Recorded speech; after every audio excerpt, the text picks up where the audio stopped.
We're bringing our buddy James Ham here of the Insiders in his Kings Beat Dry Fit. Great. James, did you go to Hulu and watch Clipped yet? No, I have not. No, you have to, James. You have to. Did you watch Winning Time? No. Oh, Hammer. Oh, James. You've got time, James. The game one isn't until tomorrow. You can watch Winning Time. You can watch Clip. Like you are a binge watching expert. You can fit some episodes in.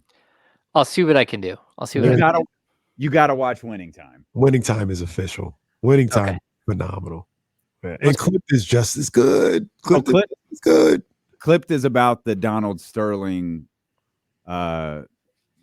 Stiviano situation. It's they built a mini series off of the podcast that Ramona Shelburne did a handful of years ago to lay this out. So it's star-studded. Well, you might not recognize everybody, but you know Lawrence Fishburne. Lawrence Fishburne is in it. Ed O'Neill plays Donald Sterling. Would anybody else? I don't think so. There's no one else? Well, you know LeVar Burton. He's in it. Yeah. Reading Rainbow. He's in it. The chance to see Doc Rivers and Elgin Baylor bump into each other in the produce section of the grocery store is just spectacular. Why Doc, I guess, is trying to figure out what type of milk to buy. It's amazing. It's amazing. Cleopatra Coleman, that's who plays V. Stiviano. Never heard of it. Job. Like she presented herself as she came across borderline sympathetic. Yeah. Well, yeah. Yeah. Okay. Shelly comes off bad to me. Shelly. I'm so annoyed by her. Okay, so it's got Corbin Burnson in it. All right. Who's Corbin? L.A. Law. He also. He's the lawyer. Yeah. I know who that is. He's the lawyer. Okay. Yeah. And Rich Sommer was on Mad Men. I don't know who he is in the. I think he's the assistant. And I'm not. I actually believe I've never watched Mad Men, but I think he's the really high strung assistant. Got it. And what was Clifton Davis in? Like, I know Clifton Davis. Oh, he was in Amen. But what else is Clifton? Oh, that's a phenomenal knowledge by James. That is great. Now, I never even knew his name, but yes, that is great knowledge by James. Was he also in 227 as well? That's possible. Okay. Wow. No, boy, James getting invited to the cookout after this conversation. What the? James called from Amen. That is great knowledge. Wow. That is great knowledge. I'm trying to think what else he's in. Like I'll look up his IMDb. Is Amen the show with Benson, the guy who played Benson? No, it's with Jefferson's Herman Sherman Hemsley.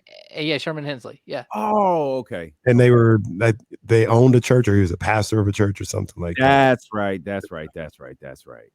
Yeah, and I think Clifton Davis is like the good-looking priest that all the ladies swoon over.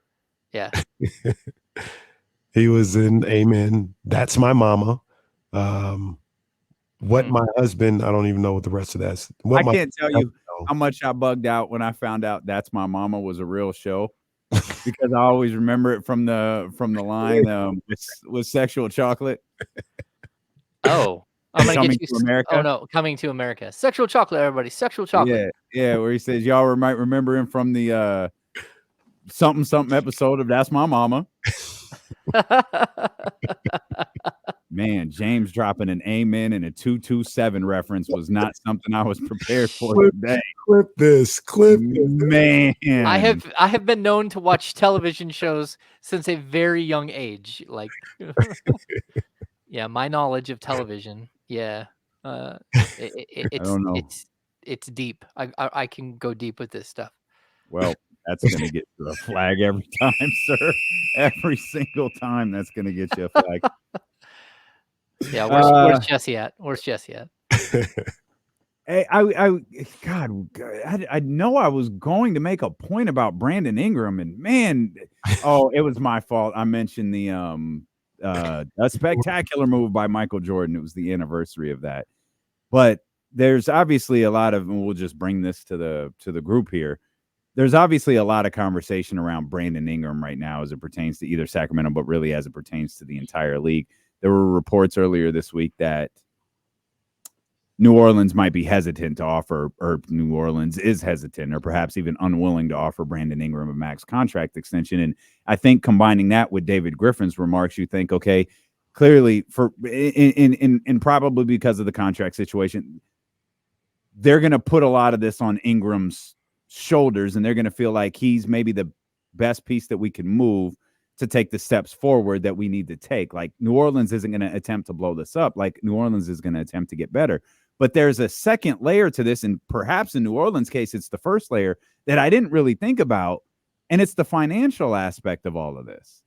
Despite the, as much fun as we have with the cap going up and the $76 billion on their way in from these new TV deals, which I'm sure will be announced soon, there's still first aprons, second aprons, and tax penalties, which a team like New Orleans, who David Griffin has acknowledged this isn't it, they've got to adjust to, and a Brandon Ingram contract puts them in a pretty difficult financial situation. And I wonder, and I bring that up because I wonder, we look at where New Orleans is right now, man, I feel like if they can't take a step forward, and I've been honest about how I feel like the Western Conference Finals might have demoralized my view on them, this might be the future of the Minnesota Timberwolves. Yeah, where I mean, you look at all of the money that they're spending, and it's like, we're not a championship team. We can't start paying, $10 million in tax penalties that become $30 million in tax penalties and not win a title. yeah, I would say the difference that I see between like Minnesota and New Orleans is New Orleans has a lot of question marks, whether it's injuries or it's like, I don't know, like players that are up and coming. Like, the reason why they'll trade Brandon Ingram is because they want to improve, and they see that they have another young player in Murphy that's coming up and is going to take his spot, and they can't spend the money on both. And one of them is going to be way cheaper because he's on his first extension versus Ingram, who's on his second extension. So I think that's part of it. When you relate it to Minnesota, I think Minnesota, the problem that Minnesota has is they were built to beat Denver, right? But Denver wasn't in the Western Conference Finals.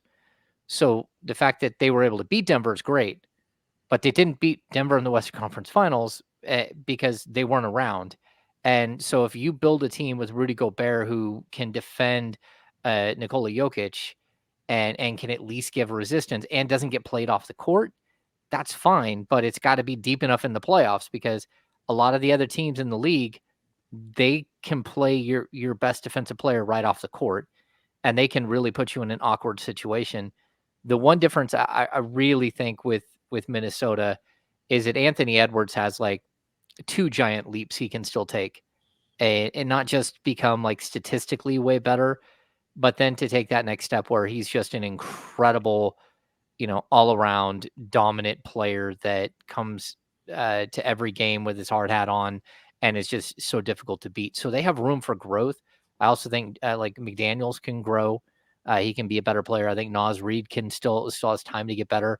You're just caught in the middle here between the Gobert situation and then, of course, Mike Conley getting older. And how long can Mike Conley hold on and be competitive? That's where I think the Pelicans are different. The Pelicans remind me a little bit of the Atlanta Hawks, where they just keep compiling like really nice talent, but they don't play that well together, and then they can't avoid injury, and they just kind of peter out way before they should. So I'm intrigued to see what happens with New Orleans. If they are fully trying to save a whole bunch of money, that's much different than if they're trying to reset their roster in a different way. And so, like, in one way, I could see them trading Brandon Ingram for Jared Allen to Cleveland, and that would work for Cleveland. It would work for them because they're likely going to lose Valanciunas. and then, away they go with a different type of team. That's what the Kings should hope doesn't happen. That, like the door stays open for someone else to come in, and whether it's the Kings by themselves or the Kings with another team, be able to come in and give a different type of offer than what they could get from Cleveland. Real quick about like building your team to take down Denver, or so whatever team is you're trying to take down. Did this whole Western Conference playoffs come down to matchups? I was talking to one of my buddies about that the other day, and he was just like, every team in the playoffs had a team that they couldn't beat, and every team in the playoffs had a team that they could dominate, if that made any sense. Like, except for, well, New Orleans did, but the team that they could dominate were the Kings. But outside of New Orleans, feels like every team had a kryptonite type of team that they just couldn't beat, no matter how good they were. Is that how the whole Western Conference looks to be playing itself out right now, moving forward? Yeah, I don't know if it's moving forward, but certainly this season it felt like a giant game of like Rochambeau, right? Rock beats scissors, scissors beats paper, paper beats rock.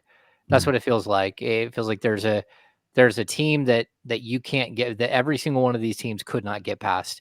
And I think at the end it became like Dallas is almost like, again, the matchup with Minnesota is perfect for them, because they played Gobert off the court so many times. And if Minnesota sat there and tried to fight it and left Gobert out there, he just got eaten alive. And it's just really tough to play that team. I thought that Minnesota would give them a better, series. I really did, because I really didn't think they had anyone that could totally slow down Anthony Edwards, but Derrick Jones Jr., like they had some guys that did a good job.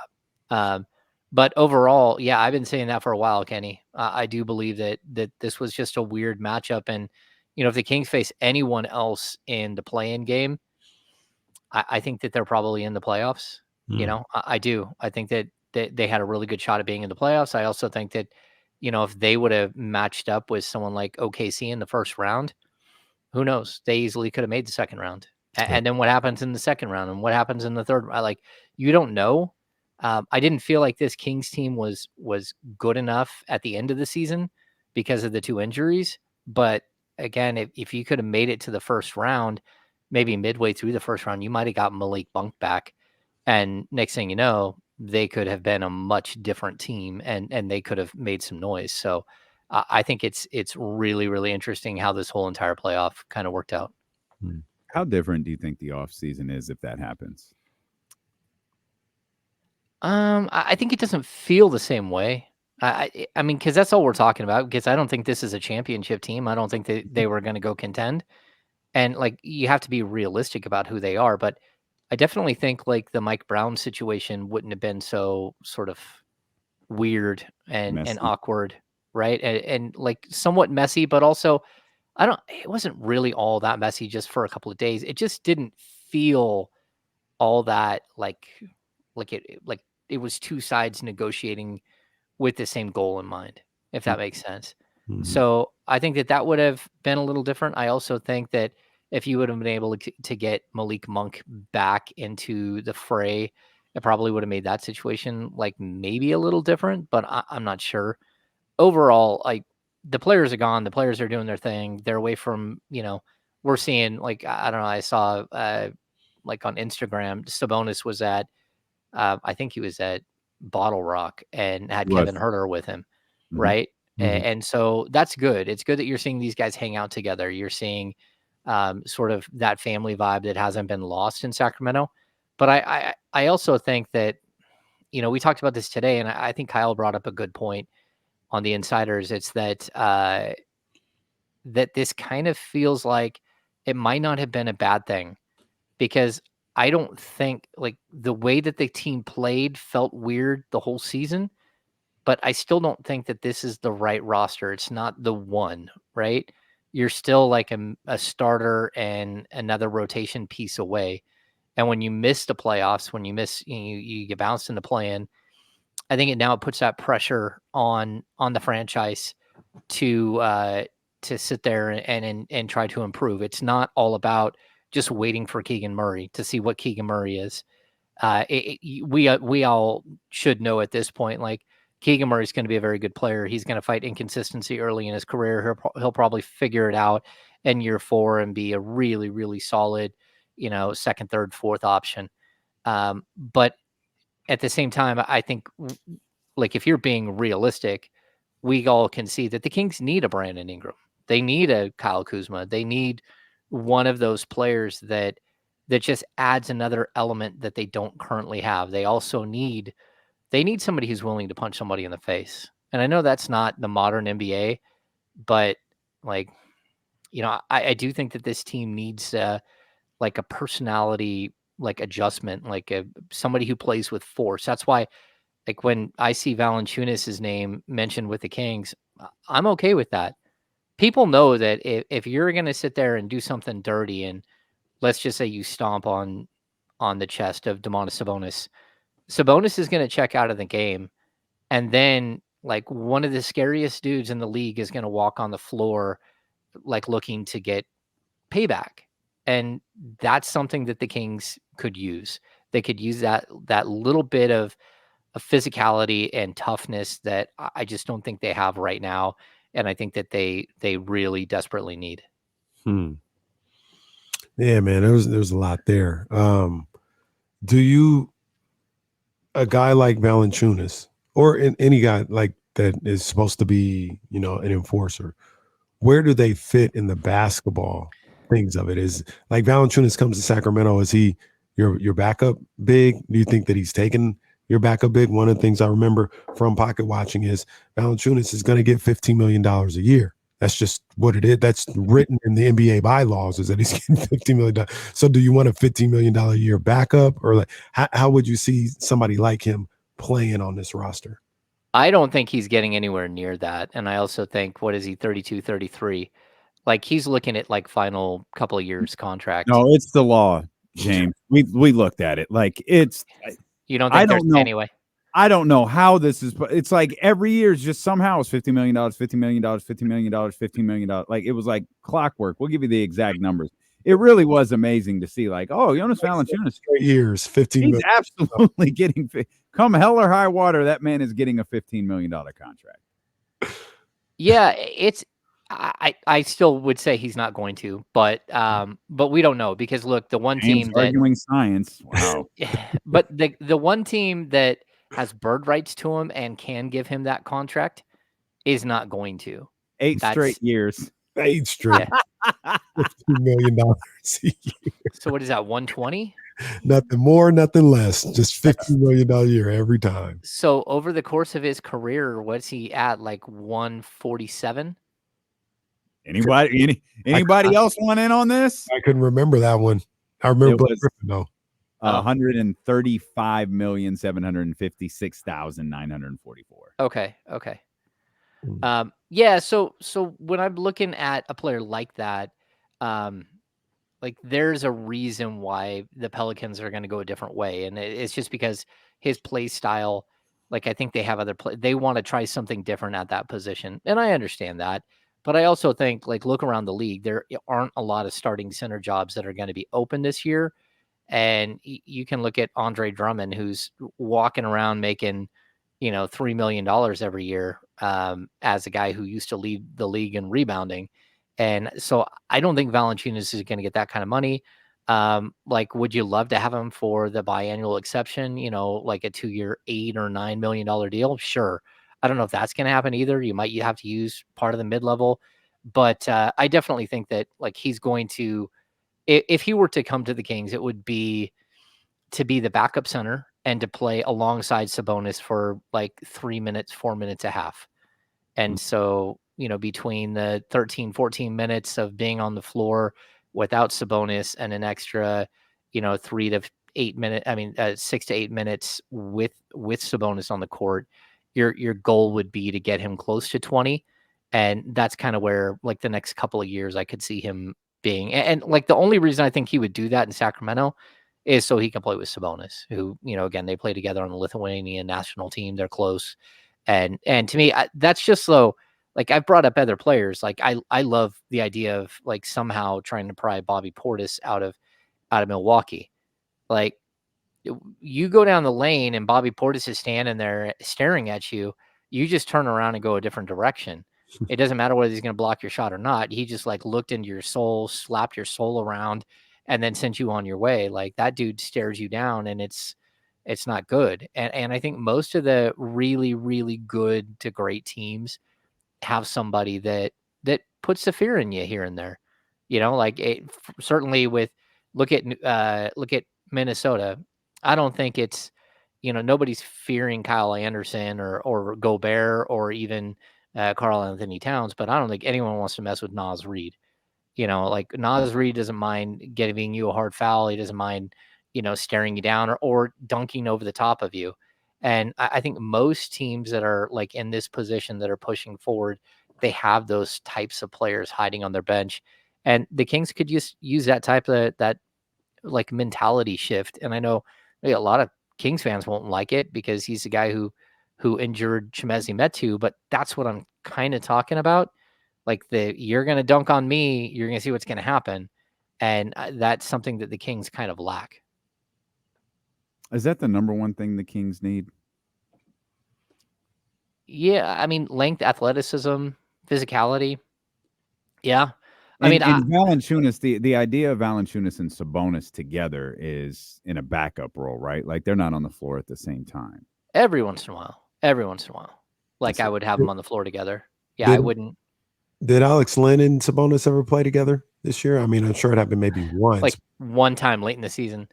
Yeah. But that doesn't, again, I think you have to look at like what is it that Sabonis can do? What are the players that you have around these guys? And I'm not saying that like Valanciunas is the end all be all. I just think that like it's an interesting idea that the only reason we really have discussed this is because it showed up as the Kings being the number one betting odds team to actually acquire him. But yeah, I don't know. I think length and athleticism, but I keep saying that, and I've said it for the last like 3 years. It's length, athleticism, and physicality in one player. So again, it's not just having a guy with long arms that that can jump high. It's having that guy who is ferocious, who doesn't mind putting his nose where it doesn't belong in a situation on the court, and sort of whether it's like a hard foul or it's just like defending someone with a physicality that the Kings don't currently have. And that's where I would kind of look.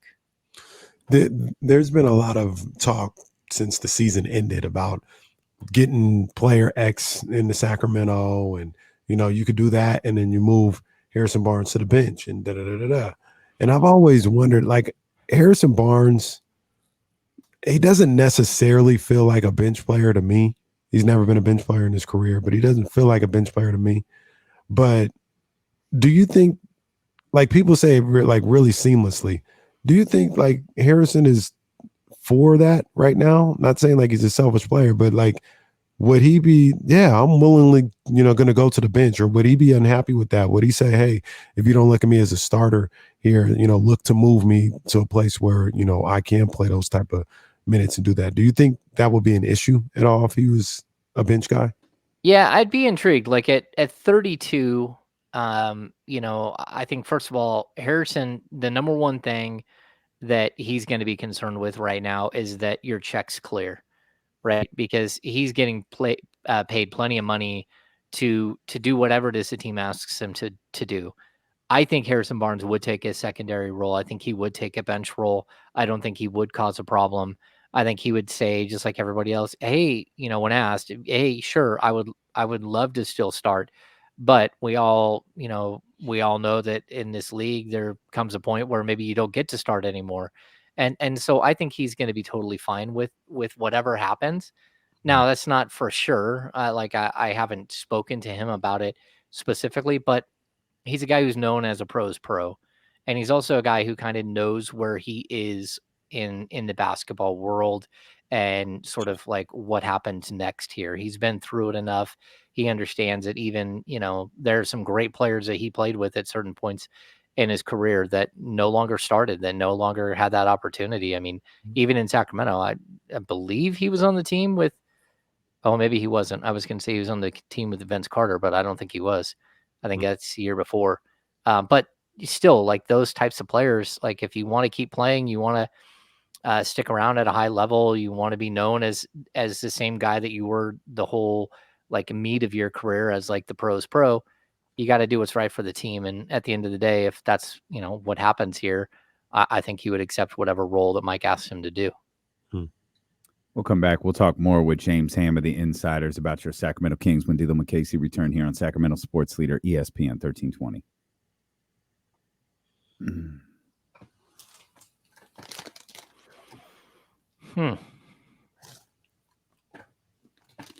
I did not see this article.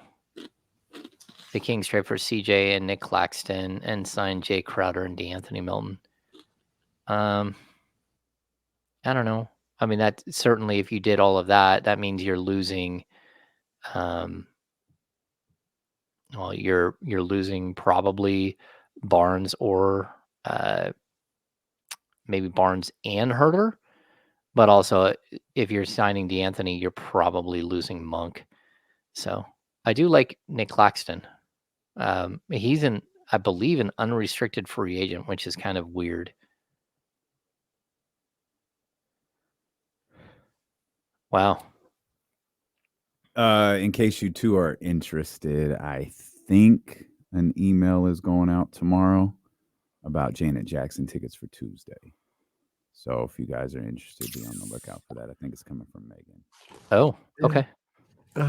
Yes. Are you guys going? I plan on going, yeah. Yeah, I plan on going. That's all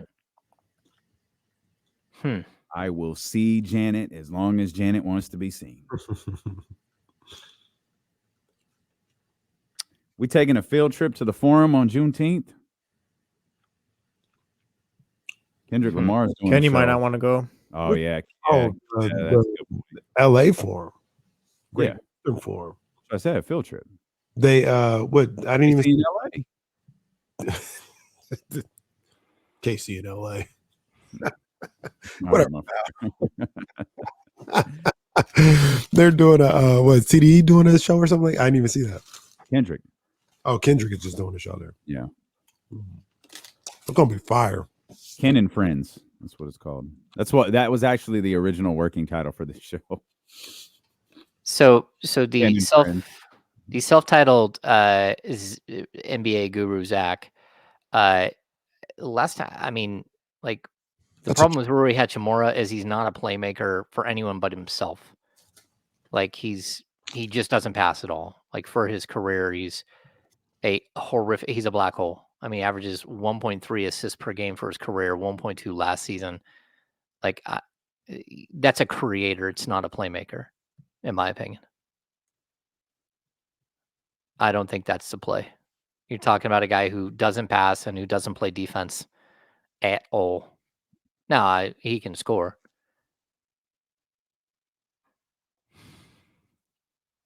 I've heard they call him the guru, Scooter 916.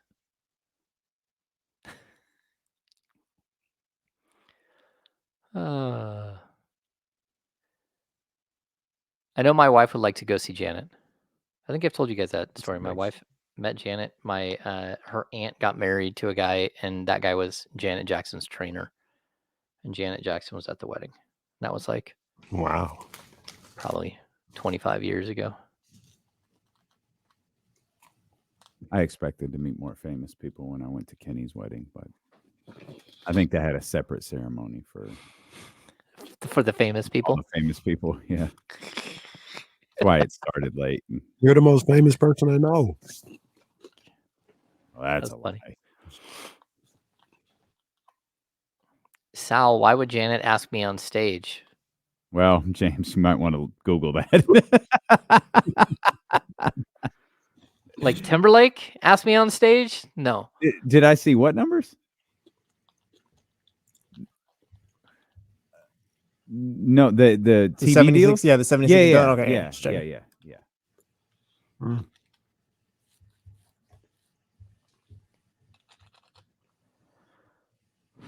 Yeah. Stephen Brown, are you gonna come out to the draft party, dog? Come on, Stephen Brown. You gotta pull up on us one time. You always be treating us like well, you probably shouldn't say this anymore either. Like a redheaded stepchild. Well, I am a redheaded stepchild.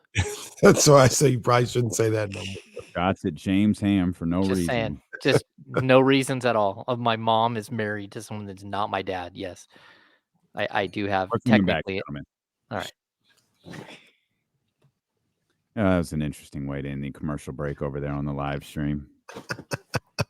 Trying to get Stephen Brown out to the draft party. By the way, we're going to have a draft party, a night one draft party. It should be stated. Back to back nights. A Wednesday night. The funny thing is, following that email chain, I don't even know that this is confirmed. God. I know it's confirmed. I won't be there. I know. I just think Charlie fired off the email, and then I saw a reply like, "Wait a minute, are we doing this or not?" Hey, plan to be at Tom's Watch Bar. We love Tom's Watch Bar. That's where I think we're gonna be. Come through. Right at the Golden One Center. I had I don't know what you say, like an old saying that I just said to James. Well, not to James, but I just said in general. Oh, you said it to James. It was a shot at Ham for sure.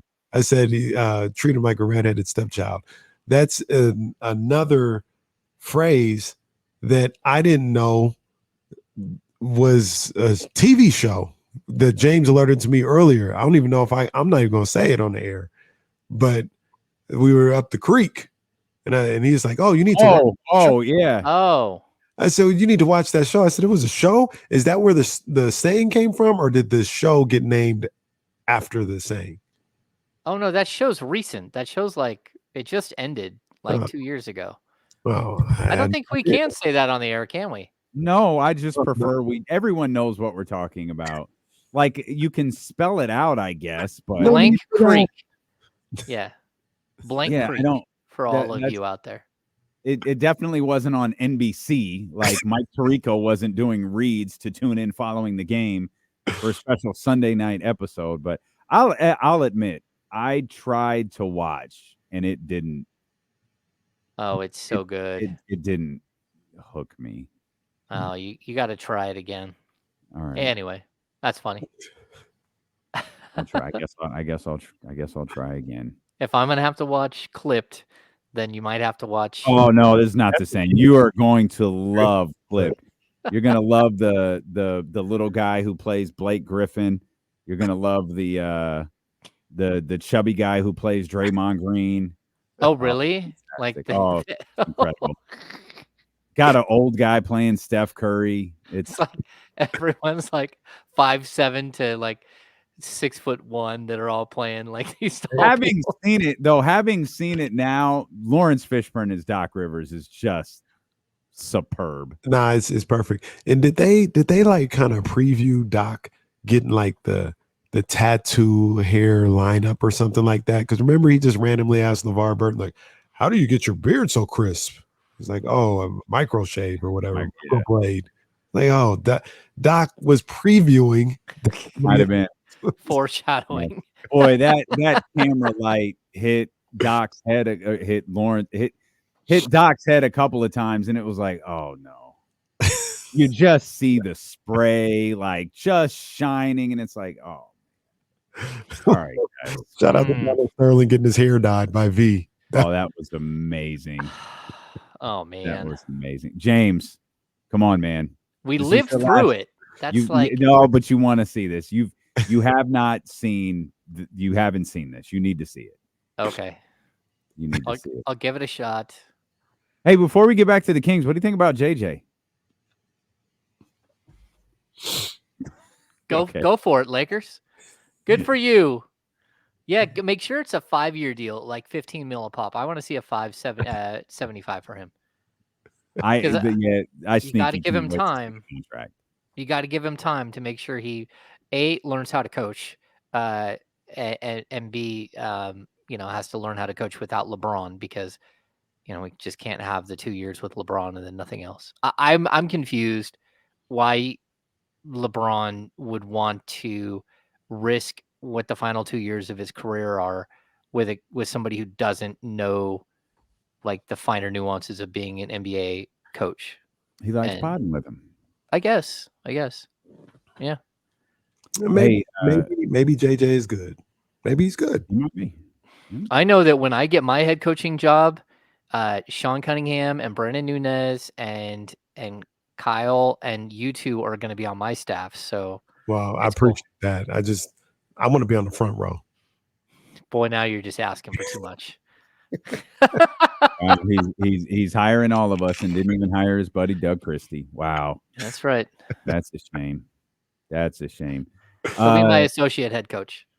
And we could talk more about this tomorrow. The Wall Street Journal had a pretty in-depth article on the television deals for the NBA that have yet to be announced. One of the key notes in them, and I really do think this is, well, one, it's bad news for all of us because it means we're going to pay more.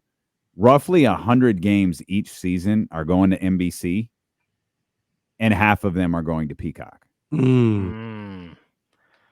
Man, I hope they take some of that money and make an actual platform that works.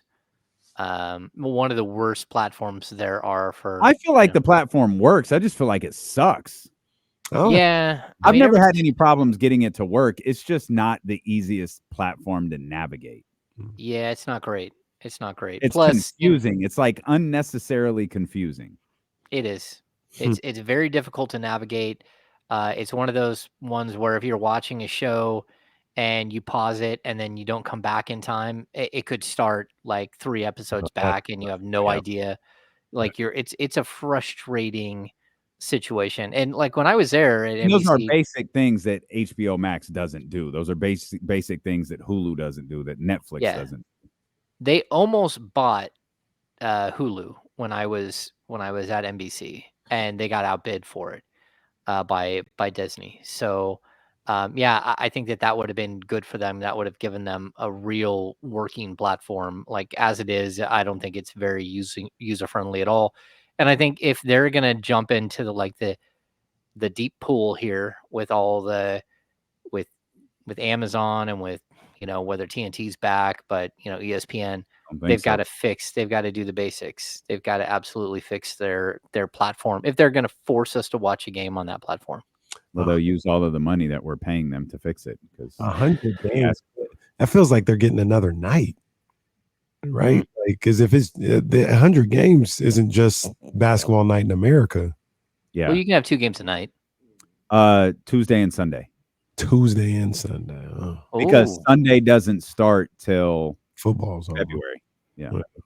Or I guess it could start in January. That's still a good look. That's a great look for the NBA. That Tuesday game on the reads for Sunday Night Football. Hey, join us Tuesday. Yep. Lakers, Kings. I mean, that's that's gonna be good stuff. Warriors, Kings is what it would be, because that's always. JJ Redick makes his home coaching debut against the Sacramento Kings. Can't wait to watch JJ Redick on national TV 45 times a year. I'm a year off. My bad. I also heard, as Ernie Johnson said, we're here next year, guys.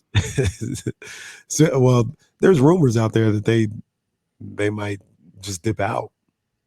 I don't think that's what'll happen, but on next year. Oh, I don't think they do that. I don't think that's. I certainly don't think he would do that. They were no, not Ernie.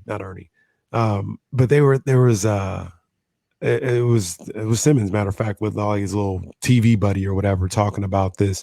And I guess reportedly NBA went to TNT before all this, tried to re-up for like a higher price, like maybe 2.3 or something like that. And Warner and TNT, and then we're like, and NBA told him like, it's going to be less games because we're bringing another partner in, but we're asking you to do this price.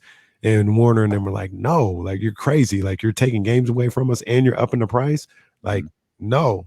And then the NBA was like, all right, well, we'll find the money. We tried to come to you first. Yeah. So they had that negotiating window that was open, but they went to ESPN, and I don't know how public this was. It was in the article today in the Wall Street Journal, but they went to ESPN and TNT and said, hey, the window is open for you. Obviously, we want to talk, but we want to bring in Amazon as a third partner. Are you okay if we open discussions with Amazon? And both everyone involved agreed to it. Mm-hmm. Well, Amazon was the company that got some of those games that TNT is frustrated about. We talking about the play-in tournament and all of that different stuff in the in-season tournament. And so they essentially worked out the Amazon deal like that. ESPN agreed to retain, being a partner with a little bit less of a game load. TNT didn't make that same agreement, and now they're in the situation that they are because the second that window closed, NBC opened with 2.5 million or 2.5 billion, which was above what was thrown at TNT during the exclusive negotiating window. Yeah. Like the dude who runs, and I forgot his name, that runs TNT, he's going to carry the bag for this. Like it is bad on every level, and it's just sitting on his shoulders. That's tough. I wonder what it's going to mean for the RSNs as well, because the RSNs are struggling across the country, and like how is a regional sports network supposed to again, the Kings showed up on TV, national TV, 22 times this year, which of those I think like 11 couldn't be played on NBC Sports Bay Area, California. And what does that mean? Like if you're adding someone else and you're selling off more of what's happening out there, because that could mean that some of these smaller market teams like the Kings, like they're going to run up against this. Like their RSN might not be comfortable with what's about to happen, and so there's going to be pretty complex negotiation here with everybody involved. Well, we're seeing a couple of things came out over the week. The Liberty are starting a basically like Clippers Vision thing for the Liberty, where if you're a Liberty fan, you just paid to see all their games or whatever. I still think they have their partnership with Yes or whatever is going on, but they're dabbling in that. And then I saw in Chicago, the Bulls, White Sox, Blackhawks, I think, kind of started their own broadcasting channel. And in the fall, they're going to just be broadcasting those games. And that's outside of, the regional sports networks and stuff like that. Because they were talking about the White Sox are still on like NBC Chicago or whatever. Said they're going to finish off that season, and then they're going to go exclusively to this new station they have. So it feels like some of these teams see the future, man, and it's not with some of these regional sports networks. It's not with cable, and they're if they're smart, they're starting to like dabble in, hey, what do I need to do to start my own channel or place where I can broadcast games, or who can I team up with, to get in on what they're possibly doing. So I think in the next, probably by the time these national TV deals are up, you'll probably see some stuff like that all around. Yeah, super interesting. It's going to change the game. I mean, completely. Just how much money is going to be in the game. And we've talked a little bit about this, but like 5 years from now, a max money deal extension, the player could get up to like 90 million in 1 year of his deal. Like that's absolutely crazy that, we're already talking about guys, Jaylen Brown's going to make 60 million in 1 year of his deal. And there's a lot of players who are climbing up the 45 to $50 million range. But just think of that, like times 10%, times 10%, times 10%, times 10%. And like, it's going to get wild as the salary cap goes up.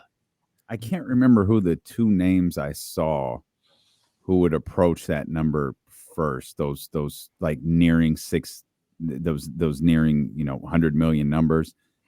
I'm positive one of them was SGA, but I can't remember who the other one was. Was Luka the other one? It might be Luka. That's the name that stuck in my head, but for some reason I feel like maybe it was Luka, but the other one was definitely SGA. Of course, that would require him, to continue to sign contracts with the Oklahoma City Thunder as you lose money the second that you change teams. But talking about all these different teams, James, talk about the Thunder. We were talking about the Pelicans earlier, the Timberwolves. We keep trying to make ways for the Sacramento Kings to get better. We keep trying to find ways to get them to be able to move up in these Western Conference standings. But is there anyone in the conference, and I I think I just named 2 potential examples. Is there anyone in the conference you see maybe falling back a little bit? And I'm not talking steep out of the conversation fall offs. I think Minnesota was maybe 56 wins this year. Okay. Did you see them dropping down maybe into the 49 win range, into the 50 win range? Are there any teams that you could see falling back a little bit? I think Minnesota's going to be there for a good 2 or 3 years. I'm not sure that I'm going to see major regression, like 54, 55, 56 wins. Like they're a team that, yeah, at some point they are going to have to, like, well, they're just going to have to pay a bunch in luxury tax money, right? And whether they're willing to do that or not, I think has always been the Might question. depend on who the owner is. Yeah, If you definitely. believe some of the things that you're reading lately.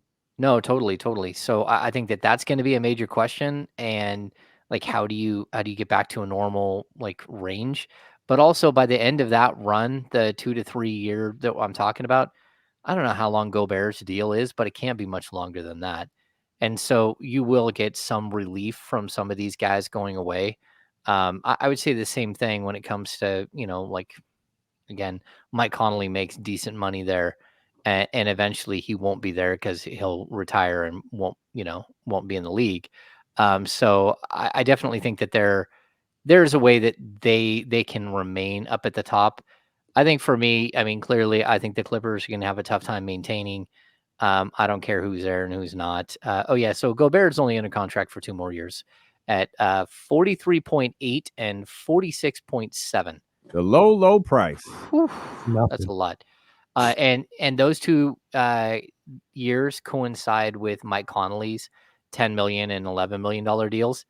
Karl Anthony Towns, just so we're like 49.3, 53.3, 57.3, 61.2 in the 27-28 season. How long is the deal that he signed? Well, What he he's signed got a 1, 2, 9-year 3, 4. contract? Oh man, That's Goodness a lot of gracious. cash. Yeah, so like, look, I think that there are going to be teams that fall. I think the Clippers, I think the Lakers, I think Golden State. I mean, you always have to count the Lakers might be able to pull off something. I'm not sure the Golden State can. And they're closer to like losing pieces than they are to gaining pieces. And it's not like they have a bunch of young talent who's just going to step in and somehow maintain the same level the previous guys were. But you got to hope to avoid that if you're the Kings. Like, you don't want to be one of those teams.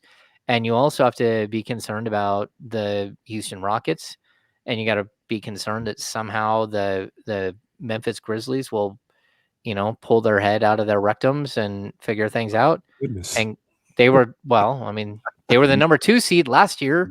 James paints with words. Yeah. So I'm just saying, like, that's a team that could be right back right back into this conversation. And you just don't know what they're going to look like. So yeah, I mean, like, we're talking about the Kings. They're on the outside looking in, not just like, I don't even really count like the playoffs, play and all that stuff. Like, they're in a group of teams that are on the outside looking in of 3 or 4 teams that are going to be really good for the next like 3 to 5 years. And that of course is I think Minnesota, it's OKC, it's Denver, and then maybe Dallas has decided to join that conversation. I'm not quite sure that this isn't like, not smoke and mirrors, but like just happens to be the whole matchup thing that got them there. But I kind of want to see it play out. Yeah, I kind of feel the same way about Dallas. I just want to see it again. You know what I mean? I'm not trying to take away from what they did this year, but I want to see them be this type of player or type of team for an entire season.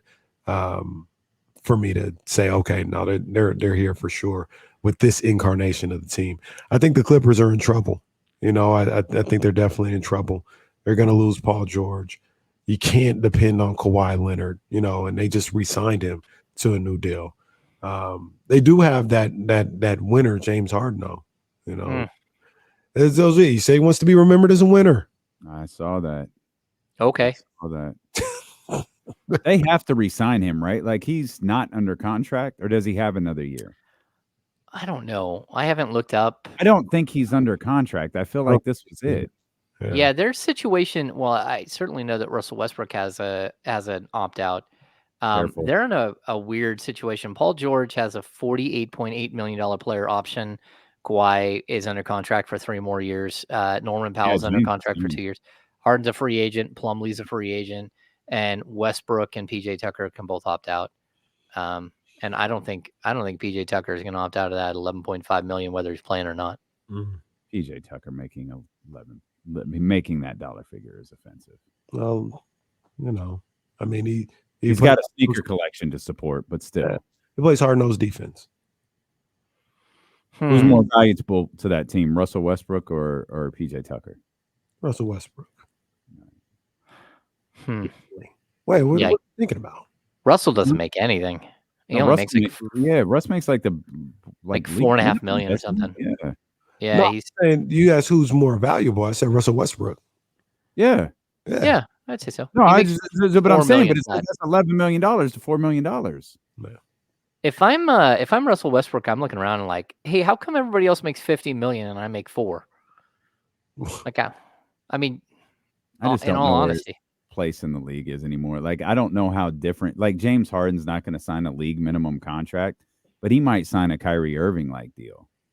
You know, like that might be what James Harden signs for. Like those days of $50 million contracts, max level contracts for those guys are gone. I think Russ knows he's not that player anymore. And I honestly think Russ, I don't know. I'm sure he'll have a discussion with, Ty Lue and everyone involved. I would assume he wants to stay in Los Angeles and, opts into that contract with the idea of I want to stay here and play here, that this isn't a financial grab. Like this is where I want to be, but I think he should have a discussion with Ty Lue and that group about having a place on the team. Obviously, I feel like he does, and I feel like he has an important place on that team. And I think James Harden resigns there. I don't think he has another home at this point on the planet outside of the Los Angeles Clippers. There might be something out there. There's enough reason to believe it'll work. And then if the scary thing for me is, if you're a Clipper fan, is if Paul George does leave, James Harden gets moved up to the number 2 guy. That's where I feel like all hell could break loose. Oh, jeez. Yeah, and I don't know where Paul George goes if he does leave there, but I think there's a possibility he stays there. There's a possibility, but Philly, I think that's the move. Maybe. I think there's. I mean, I don't know if he goes to Philly or not. There just seems to be an abundance of noise about Paul George in Philadelphia. Of course, there's an abundance of noise about Philadelphia and virtually everyone. Yeah, because they don't have a team. But pretty much, I heard they wanted to sign James Ham last week, and it's like Charlie stepped in and said no. Like we'll match any offer. At least 8 minutes a night. There we go. At least I'll play defense. Come on, James. You can play 8 minutes in the NBA. No, I might be able to. Can you play 8 minutes on Kenny's team? Sure. Maybe. Oh, yeah. I mean, I set mean screens. You could play the defense that Kenny plays. I play as D. Oh, no. I actually play defense. Do that. I was locking up when I played last time. Hey, did you know that the much hyped up game between the Sac City crew got forfeited because Sac City had like 6 people who were hurt and didn't show up? I didn't even think about it because I knew you were sick. I didn't even that was this past weekend. Yeah, and I was gonna miss the game anyway. Oh man, it was all bad. But this Sunday's supposed to be IO's team. Okay, well, it's an 8 a.m. start. That's crazy. Oh, boy, Kenny gonna miss another game. But don't miss an episode of The Insiders, 10 a.m. tomorrow.